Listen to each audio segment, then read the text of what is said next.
Hello friends. आज की class में हम लोग देखने वाले हैं सीडीपी यानी बाल विकास के कुछ प्रश्नों को, जो कि सीटेट 2022 के लिए बहुत ही महत्वपूर्ण हैं।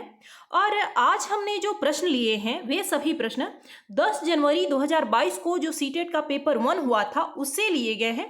इससे पहले हम लोग 1 से लेकर 8 जनवरी तक के क्वेश्चन पेपर को देख चुके हैं और ऐसे ही एक एक करके प्रत्येक सब्जेक्ट को देखेंगे। तो चलिए शुरू करते हैं आज की क्लास को। देखिए, पहला प्रश्न है, निम्नलिखित में से कौन सा कथन सही नहीं है? ऑप्शन फर्स्ट है विकास क्रमबद्ध व व्यवस्थित होता है। सेकंड है विकास केवल आनुवांशिकता से प्रभावित होता है। थर्ड है विकास के सभी क्षेत्र एक दूसरे पर निर्भर है। और फोर्थ है विकास की गति व्यक्तिगत होती है। तो देखिए, इसका जो सही आंसर हो जाएगा वो है ऑप्शन सेकेंड। विकास जो है इस पर आनुवांशिकता के साथ साथ वातावरण का भी प्रभाव होता है, इसलिए यह कथन हमारा गलत है। अगला प्रश्न है, भाषा अर्जन के संदर्भ में निम्नलिखित में से कौन सा चरण संवेदनशील है? ऑप्शन फर्स्ट है जन्म पूर्व अवस्था। सेकंड है प्रारंभिक बाल्यावस्था। थर्ड है किशोरावस्था और फोर्थ है वयस्क अवस्था। तो देखिए, इसका जो सही आंसर हो जाएगा वो है हमारा ऑप्शन सेकंड। प्रारंभिक बाल्यावस्था में बच्चा जो है भाषा को बहुत तेजी से ग्रहण करता है। जन्म पूर्व अवस्था हम लोग नहीं कह सकते हैं, क्योंकि जन्म से पहले बच्चा भाषा कैसे सीखेगा। अगला प्रश्न है, डैश और डैश बच्चों के सामाजिकरण के द्वितीय कारक हैं। ऑप्शन फर्स्ट है परिवार और आस पड़ोस। सेकंड है धर्म और अभिभावक। थर्ड है स्कूल और धर्म और फोर्थ है परिवार और स्कूल। तो देखिए, हम लोग जानते हैं कि जहां पर भी परिवार आता है, परिवार जो है वो प्राथमिक कारक होता है और यहाँ पर हमसे द्वितीयक पूछा जा रहा है, इसलिए ऑप्शन थर्ड हमारा सही होगा, स्कूल और धर्म। अगला प्रश्न है, जीन पियाजे के संज्ञानात्मक विकास के अनुसार बच्चे संरक्षण किस अवस्था में कर पाते हैं? ऑप्शन फर्स्ट है सांवेदिक पेशीय अवस्था। सेकंड है पूर्व संक्रियात्मक अवस्था। थर्ड है मूर्त संक्रियात्मक अवस्था और फोर्थ है अमूर्त संक्रियात्मक अवस्था। तो देखिए, इसका जो सही आंसर हो जाएगा वो है हमारा ऑप्शन थर्ड। मूर्त संक्रियात्मक अवस्था में बच्चे संरक्षण की गुण उनमें या फिर क्षमता उनमें आ जाती है, संरक्षण कर पाते हैं, क्रमबद्धता कर पाते हैं। अगला है, मूर्त संक्रियात्मक अवस्था के बच्चों को पढ़ाते हुए एक शिक्षिका को क्या नहीं करना चाहिए? ऑप्शन फर्स्ट है वर्गीकरण के मौके देना।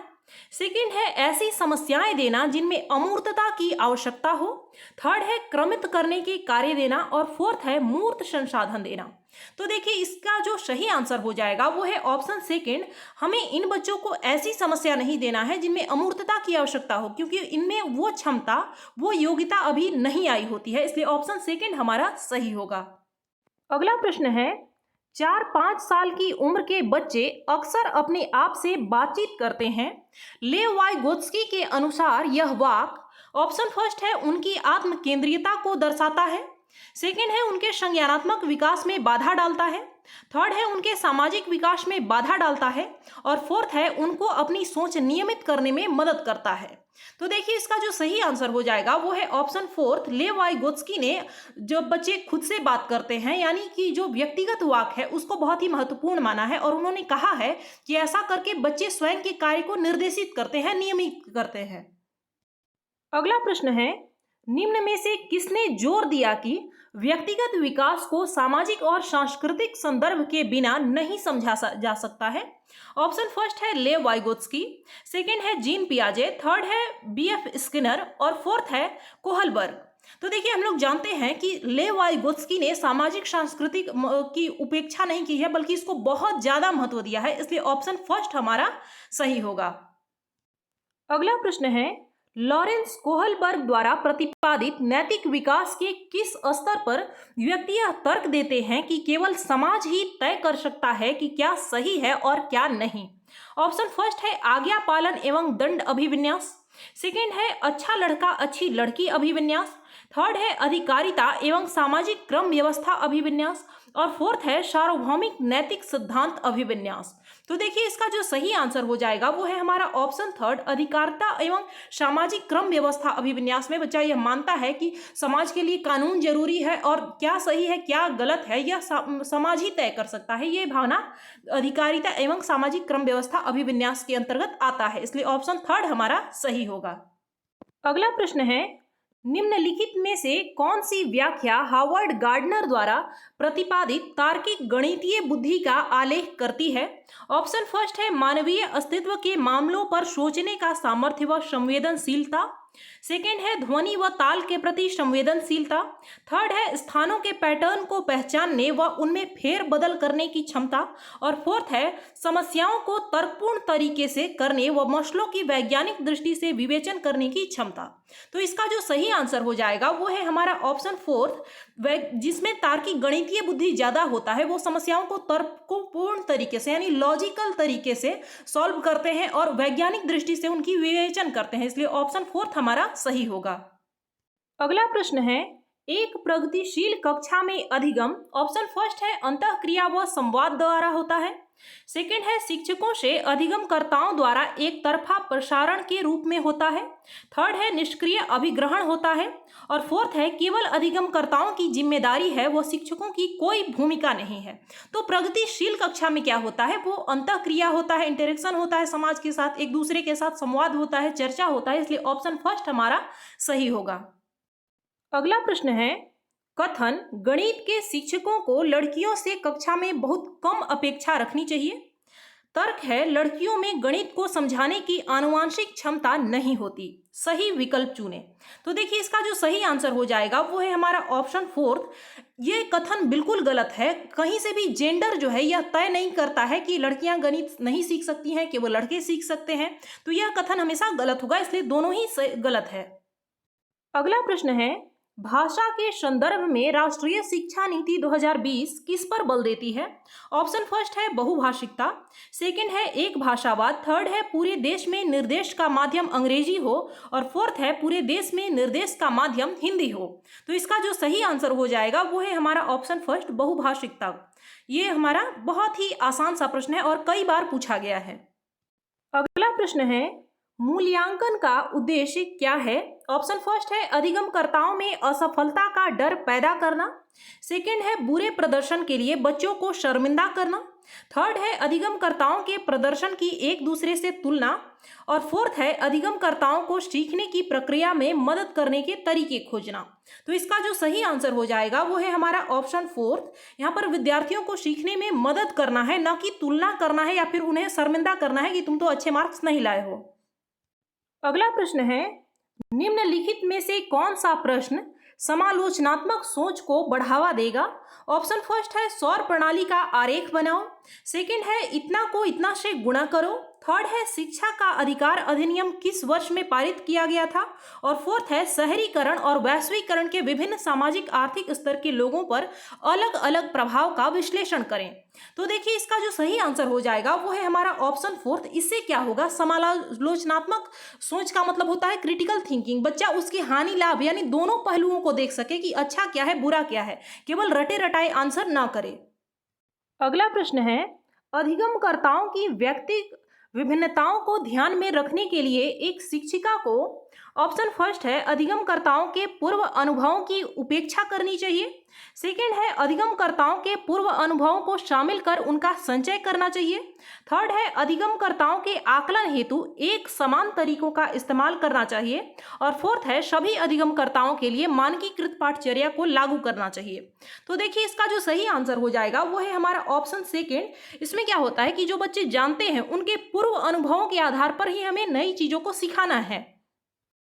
अगला प्रश्न है, एक समावेशी कक्षा में ऑप्शन फर्स्ट है विद्यार्थी ज्ञान सामग्री के निष्क्रिय प्राप्त करता है। सेकंड है विद्यार्थी क्षमता पूर्ण तरीके से बढ़ते और विकसित होते हैं। थर्ड है प्रौद्योगिकी के उपयोग में विद्यार्थियों के साथ भेदभाव किया जाता है। और ऑप्शन फोर्थ है विद्यार्थी पूरी तरह से अपने दम पर ही अधिगम में आने वाली बाधाओं को दूर करते हैं। तो इसका जो सही आंसर हो जाएगा वो है ऑप्शन सेकेंड। विद्यार्थी क्षमता पूर्ण तरीके से बढ़ते और विकसित होते हैं, उनके साथ भेदभाव नहीं किया जाना चाहिए, वे निष्क्रिय नहीं बल्कि सक्रिय रहना चाहिए। एक समावेशी कक्षा में इसी को तो मान्यता दी गई है, तो इसलिए ऑप्शन सेकेंड हमारा सही होगा।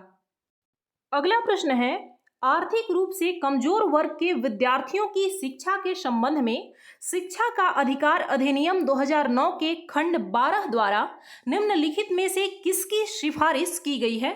ऑप्शन फर्स्ट है केवल सरकारी विद्यालयों में दाखिला। सेकंड है निजी विद्यालयों में आरक्षण। थर्ड है केवल व्यावसायिक शिक्षा का प्रावधान और फोर्थ है उनके लिए अलग विद्यालय। तो देखिए इसका जो सही आंसर हो जाएगा वो है ऑप्शन सेकेंड। 2009 जो शिक्षा का अधिकार अधिनियम 2009 था, इसमें जो खंड 12 में दिया गया था उसमें कहा गया था कि निजी विद्यालयों में भी आरक्षण रहेगा, तो इसलिए ऑप्शन सेकेंड हमारा सही होगा। अगला प्रश्न है, निम्नलिखित में से कौन सी अधिगम अक्षमता गणितीय गणना करने की क्षमता के सीधे प्रभावित करती है? ऑप्शन फर्स्ट है डिस्कैलकुलिया, सेकेंड है डिस्ग्राफिया, थर्ड है डिसलेक्सिया और फोर्थ है डिस्प्रेक्सिया। तो देखिए इसका जो सही आंसर हो जाएगा वो है ऑप्शन फर्स्ट। डिस्कैलकुलिया में ही क्या होता है, बच्चों को गणित में प्रॉब्लम होती है, समस्या होती है। अगला है, विविध शिक्षण आवश्यकताओं वाले विद्यार्थियों को शामिल करने के लिए निम्न में से किसकी आवश्यकता है?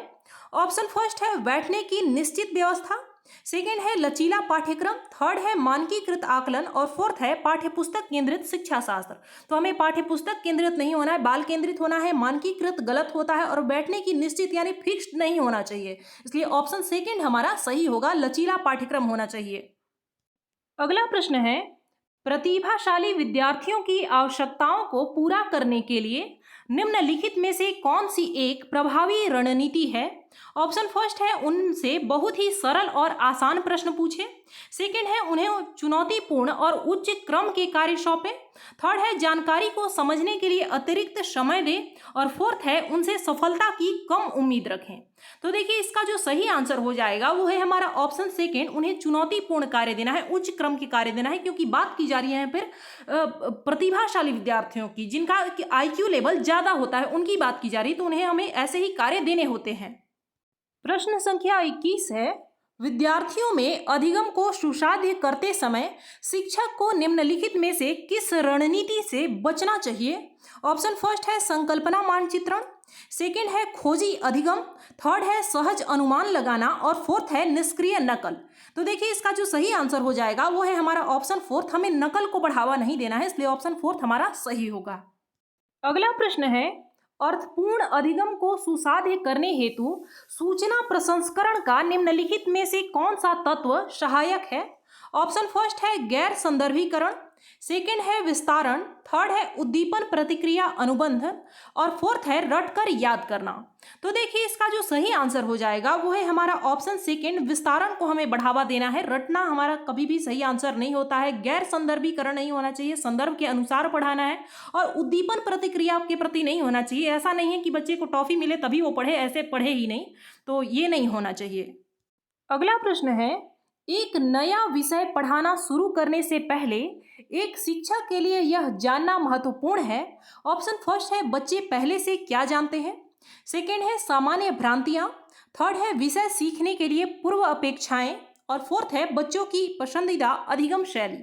तो देखिए इसका जो सही आंसर हो जाएगा वो है ऑप्शन फोर्थ, ये सभी जानना जरूरी है कि बच्चे पहले से क्या जानते हैं, उनमें क्या गलतफहमियां हैं, क्या भ्रांतियां हैं, या फिर विषय को जब हम पढ़ा रहे हैं तो वो सीखने से पहले और सीखने के बाद बच्चा क्या नया जानेगा, यह भी हमारे लिए आवश्यक हो जाता है। साथ ही कौन सी अधिगम शैली है जिससे बच्चे जल्दी सीखेंगे, तो इन सबों का ज्ञान होना जरूरी है। अगला प्रश्न है, सीखने के लिए संरचनात्मक उपागम के द्वारा निम्नलिखित में से किसे बढ़ावा दिया जाता है? ऑप्शन फर्स्ट है प्रतिपादक शिक्षण, सेकेंड है पूछताछ आधारित शिक्षा, थर्ड है शिक्षण की व्याख्यान विधि और फोर्थ है रटकर याद करना। तो देखिए इसका जो सही आंसर हो जाएगा वो है ऑप्शन सेकेंड, पूछताछ आधारित शिक्षा यानी इंक्वायरी बेस्ड एजुकेशन को बढ़ावा दिया जाता है। रटकर याद करना या फिर केवल व्याख्यान को हम सही नहीं मानते हैं। अगला प्रश्न है, एक शिक्षिका विद्यार्थियों से उनकी स्वयं की चिंतन प्रक्रियाओं के बारे में सोचने के लिए कह रही है, वह विद्यार्थियों के बीच किस तरह के कौशल विकसित करने पर ध्यान केंद्रित कर रही है? ऑप्शन फर्स्ट है घोषणात्मक, सेकेंड है अधिसंज्ञानात्मक, थर्ड है प्रतिक्रियात्मक और फोर्थ है शब्दार्थ। तो इसका जो सही आंसर हो जाएगा वो है ऑप्शन सेकेंड, अधिसंज्ञानात्मक यानी मेटाकॉग्निशन। इससे संबंधित प्रश्न लगभग जब से हम लोग ये जो 2022 वाला नया क्वेश्चन पेपर है उसको सॉल्व कर रहे हैं, तो ये लगभग प्रत्येक दिन हमें इस प्रकार का एक क्वेश्चन देखने को मिलता ही है जो कि मेटाकॉग्निशन पर आधारित हो, तो इसलिए आप इसे अच्छे से पढ़ लें। अगला प्रश्न है, अक्षरों की एक लंबी श्रृंखला को यादगार और सार्थक भागों में समूहित करके याद रखने की रणनीति क्या कहलाती है? ऑप्शन फर्स्ट है समावेशन, सेकंड है खंडीकरण, थर्ड है अनुबंधन और फोर्थ है अधिसंज्ञान। तो इसका जो सही आंसर हो जाएगा वो है ऑप्शन सेकंड, खंडीकरण। जैसे अगर मोबाइल नंबर हो गया, अगर वो 10 अंकों का है तो उसे याद करने के लिए हम लोग क्या करते हैं, उसको छोटे छोटे भाग में तोड़ देते हैं, 3 या फिर 4 अंकों की संख्या में ऐसे बांट लेते हैं और फिर उसको याद रखना आसान हो जाता है, इसलिए इसे हम लोग खंडीकरण कहते हैं। अगला प्रश्न है, नए स्पष्टीकरण तैयार करना, लक्ष्य प्राप्त करने के लिए पहले सीखे गए नियमों के सरल अनुप्रयोग से परे जाना और परिणामों का मूल्यांकन करना निम्न में से किसके महत्वपूर्ण भाग है? ऑप्शन फर्स्ट है समावेशन, सेकंड है भ्रांति, थर्ड है समस्या समाधान और फोर्थ है रटकर याद करना। तो इसका जो सही आंसर हो जाएगा वो है ऑप्शन थर्ड, समस्या समाधान की यह विधि है या प्रक्रिया है। अगला है अभिकथन ए, शिक्षकों को किसी संप्रत्यय से संबंधित विद्यार्थियों द्वारा ग्रहण भ्रांतियों और वैकल्पिक अवधारणाओं की उपेक्षा करनी चाहिए। कारण, भ्रांतियां अत्यंत गलत होती है और तर्कहीन चिंतन प्रक्रिया दर्शाती है। सही विकल्प चुनिए। तो इसका जो सही आंसर हो जाएगा वो है हमारा ऑप्शन फोर्थ। क्या है कि जो भ्रांतियां हैं वो गलत नहीं होती हैं, वो बच्चों की सहज समझ को दर्शाती हैं और उनकी उपेक्षा नहीं की जानी चाहिए, इसलिए दोनों ही गलत है। अगला प्रश्न है, संवेगों से संबंधित समकालीन मनोवैज्ञानिक सिद्धांत संज्ञानात्मक और भावात्मक प्रक्रियाओं के संबंध को किस तरह देखते हैं? ऑप्शन फर्स्ट है दोनों एक दूसरे से स्वतंत्र हैं, सेकंड है दोनों एक दूसरे से गूंथे हुए हैं, थर्ड है केवल भावनाएं ही संज्ञान को प्रभावित करती हैं और फोर्थ है केवल संज्ञान ही भावनाओं को प्रभावित करती हैं। तो देखिए इसका जो सही आंसर हो जाएगा वो है हमारा ऑप्शन सेकंड, संज्ञान और भावना यानी इमोशनल जो हमारा एस्पेक्ट है वो दोनों ही एक दूसरे से जुड़े हुए हैं। ऐसा नहीं है कि अगर हम बहुत खुश हैं तो पढ़ नहीं सकते, लेकिन देखिए अगर आप खुश हैं तो आपका पढ़ने में भी मन लगेगा, यानी जो हमारा संज्ञानात्मक पक्ष है वो भी प्रभावित होता है। अगर आप दुखी हैं तो फिर आपका पढ़ने में भी मन नहीं लगेगा, तो दोनों एक दूसरे को प्रभावित करते हैं। अगला और अंतिम प्रश्न है, विद्यार्थी सीखने के लिए प्रेरित महसूस करते हैं जब कार्य डैश होता है। ऑप्शन फर्स्ट है मूर्त और अत्यधिक जटिल, सेकंड है उनकी वास्तविक दुनिया से जुड़ा, थर्ड है अप्रासंगिक और फोर्थ है बिल्कुल भी चुनौतीपूर्ण नहीं। तो इसका जो सही आंसर हो जाएगा वो है हमारे ऑप्शन सेकंड, उनकी वास्तविक दुनिया से जब कार्य जुड़ा हुआ होता है तो बच्चे सीखने के लिए मोटिवेट होते हैं, प्रेरित महसूस करते हैं। तो फ्रेंड्स ये थे आपके 30 प्रश्न जो कि 10 जनवरी को पूछे गए थे और इनमें से आपने कितने सही किए आप हमें कमेंट करके बताएं। मिलते हैं अगली क्लास में, धन्यवाद।